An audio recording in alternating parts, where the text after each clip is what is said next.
onsewa ukuwaona Timoti alubino chifaniziro chanu lungu wanga nalenga muntu chifaniziro chanu antu onsewa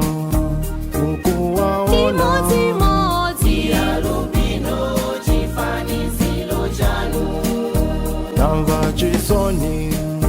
natedwa nzelu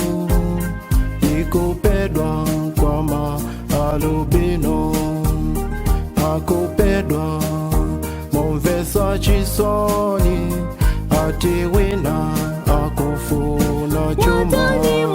Watani muntu wasanduka chifukwa cha jela chifukwa cha chuma wayamba kodi mwaiwala lamulo la Yehova usape usakese mwasi watani muntu wasanduka chifukwa cha jela chifukwa cha chuma wayamba kodi mwaiwala lamulo la Yehova usape usakese mwasi alubino monga iweyo chifaniziro chake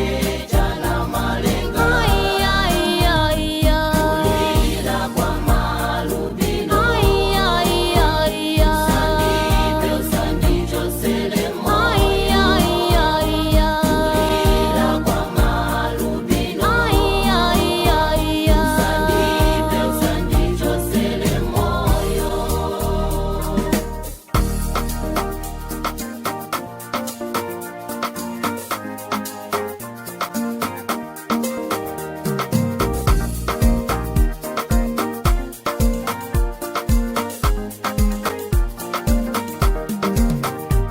chinakomela inu ambuye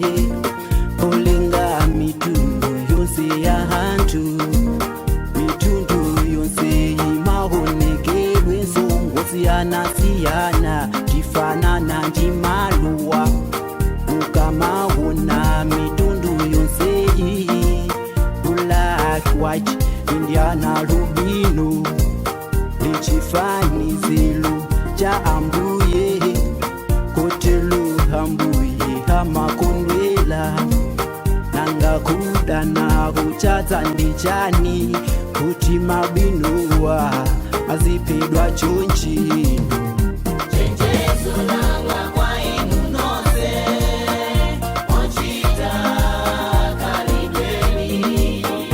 mulungu azakulangani nditu ndizinjito za majaluo mumimba ndi muchipala ndani ya maziwa kutiza balachani kulibwino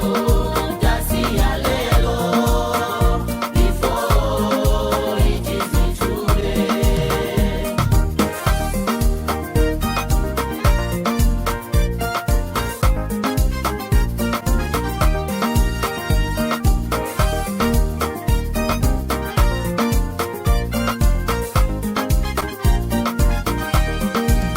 omwesa chisoni masiku hano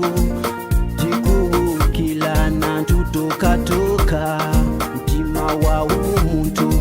ina Malawi and all over the world odunankakuti kumafamba na hantu tokatoka komamabinowa